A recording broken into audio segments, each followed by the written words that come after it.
Quit scrolling social media looking for morning inspiration. The most successful women I know aren't posting their morning routine. They're too busy doing it. I have coached hundreds of women in business, and today I'm sharing 3 good morning habits that separate the 7-figure owners from the rest. And number 2, everyone's afraid to talk about. Habit number 1, strategic silence. Intentional, successful women start the day on their terms. And that means having just those coveted moments of silence that help you get your thoughts right, get your plans straight, and make the day the best it could possibly be. Everyone's different. It could mean journaling, meditation, maybe some stretching, but it could also mean planning.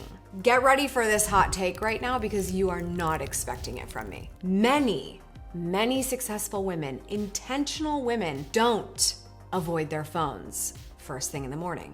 I know, sacrilege around here. But the fact of the matter is that if they're reaching for their device in those early moments, they're using their phone differently than the average person. See, typically when somebody grabs their phone, it's because they don't know what else to think and they don't want to be alone with their thoughts. So they just grab it looking for any notification that could possibly come up so that they can use it to their advantage, distracting themselves from what they could be doing and instead participating in what somebody else thinks they should be doing. That could be an email from someone or a silly notification that doesn't matter very much, or it could be a social media scroll, allowing the rest of the world to let you know what you should be thinking about today. But the intentional, successful woman who grabs her phone first thing in the morning with CEO energy, they go to that resource for exactly what they need and they keep their mind on it so that they get what they want. So how do you become a more intentional participant in using your phone first thing in the morning in a way that's going to set you up for success?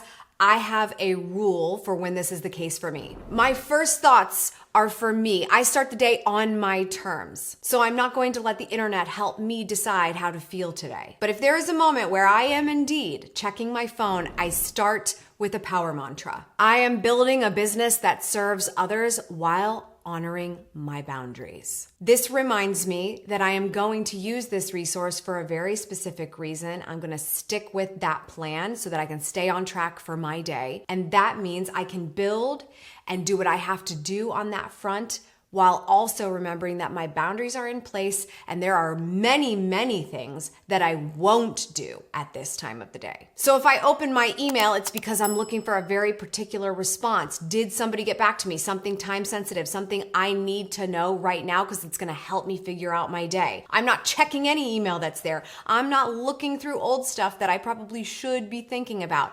I'm going to open that email because I need to know what happens next. If that's not the case, there's no reason to open the app. I also like to open up my fitness training app and see what my trainer has assigned for me that day. What's going on with my meal plan? What's going on with my workout? Because now I need to plan when is the best time to do my workout and how am I going to make sure that everything happens in line with that so it doesn't get pushed off to the side. There are particular moments where your phone can be useful first thing in the morning if you are intentional, and successful women know this, and they know when something is there that is meant to be a distraction, even if it feels like it's a fire and it's not. But even the fires are really important to us sometimes, and we have to handle them accordingly depending on what our role is in the business. So instead of telling yourself a story that nobody uses their phone when they first start the day, remember that when you're advised not to start the day with your phone, it's because you don't have an intentional reason for it yet. You're going to it so you'll allow the rest of the world to tell you what to do and think,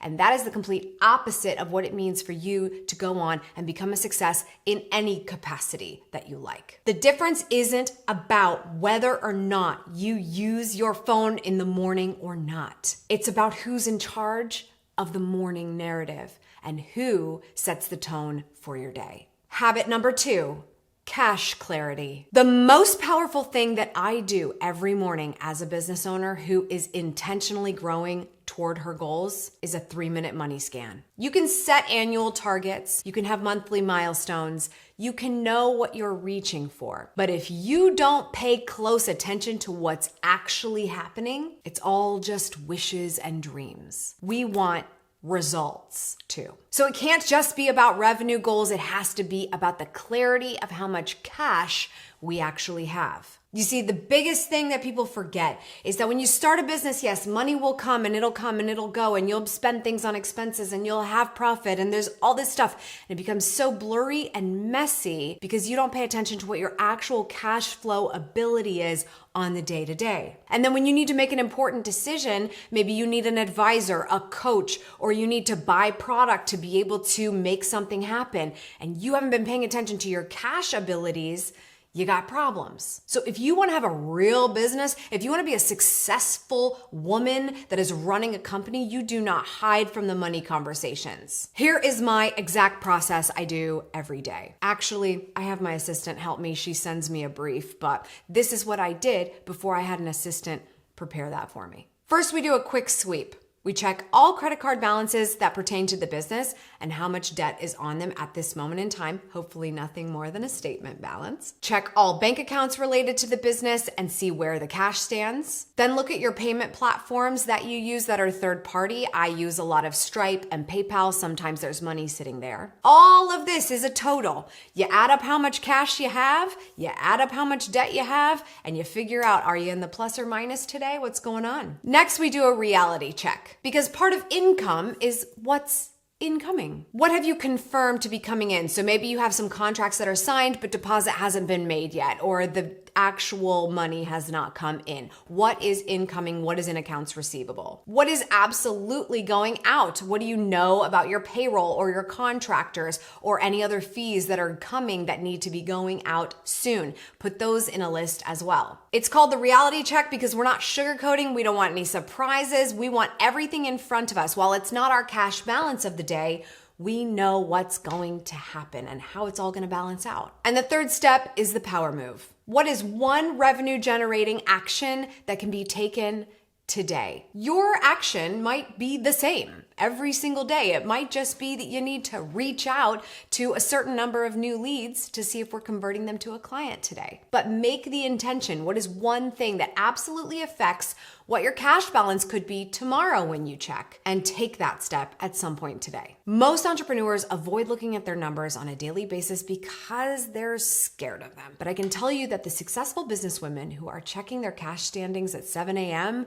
are the ones closing deals by 7 p.m. Habit number 3.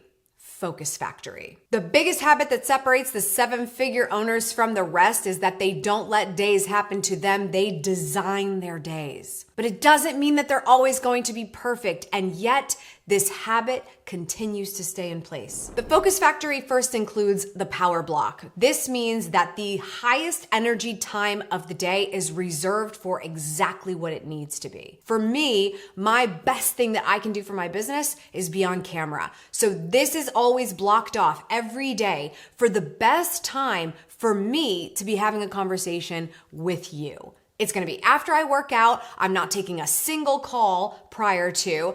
I don't even talk to my assistant and she knows it. We're talking virtually, sometimes a couple messages, anything urgent, and I will voice note her things that come into my mind. But I don't have a call with her before I shoot. The first person I talk to is you. It's after I've taken care of my body, I've gotten my thoughts together, I've had my powerful morning, and now I'm going to get my best self out to you to make the most results happen for your life. After that, what emergencies you got? Send them my way. If they could wait till now, they can't be that bad. So block that time. When is your highest energy time and what's the hardest thing to do that you have to sit down and be your best self when you do it? Always know when that moment is happening. Successful women not only see this first thing in the morning, it's already planned, it's already reserved, and what they do with that time has already been decided for the day. The next thing is looking at the meeting stack. If there are going to be meetings today, how many can we pack in? Let's get them all done. Let's stay in the mode. For me, I don't take meetings on days that I shoot. They're usually blocked for a certain day. So if it's a day of meetings, I want to see what they are. I do all podcast interviews on the same day so I can get camera ready for that, knock them out, knock them out, knock them out. And if I have a lot of admin conference calls, things like that, I try to stack those on the same day as well. Back to back, Hard stop. I get off the phone when the call is over. We're not dilly-dallying here. I have somebody else to talk to next. This may sound really harsh and unfriendly, but in all actuality, it teaches people how to respect you because you show you have respect for yourself and your time. So what's in the meeting stack? Did we optimize this to the best of our ability? Is there anything on this list that's probably going on a little too long? I want to know now. Don't switch out of context where you can control it because it kills your productivity. And finally, the freedom frame. Where is the white space on the calendar? What is your baseline? What is your minimum white space that you prefer on your calendar? I like to see at least 25% of my day as white space. And I have a lot of things blocked out to rectify the fact that there are things you don't even put on the calendar that definitely take time, like sleep, or your morning routine, or dinner and time with the kids. So I wanna see 25% of my day that's not filled up with things that are either scheduled or definitely gonna happen and not scheduled. Where do you have freedom in your day? This is the biggest thing that people come to me about when they say, oh, well, I don't wanna do all these things that you're teaching because then my days will be boring and rigid and restricted. First of all, how's it going for you right now with all the freedom that you have? Are you focused? Are you making things happen? Do you have outcomes that you can brag about? Let's be honest. But the more I have the best habits in place, the more I show up in the capacity I need to, the more I plan out where I need to be and when,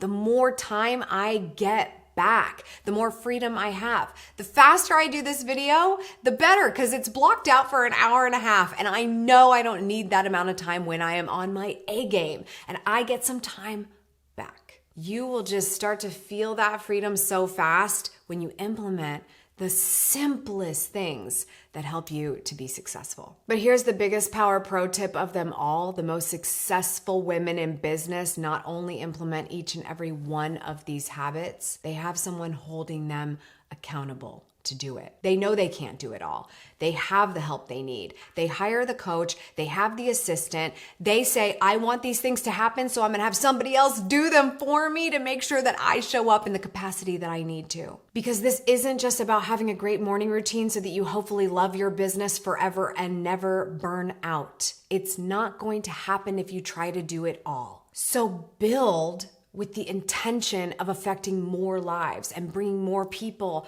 on your team and into your vision. That is what will activate you to wake up excited and start the day on your terms.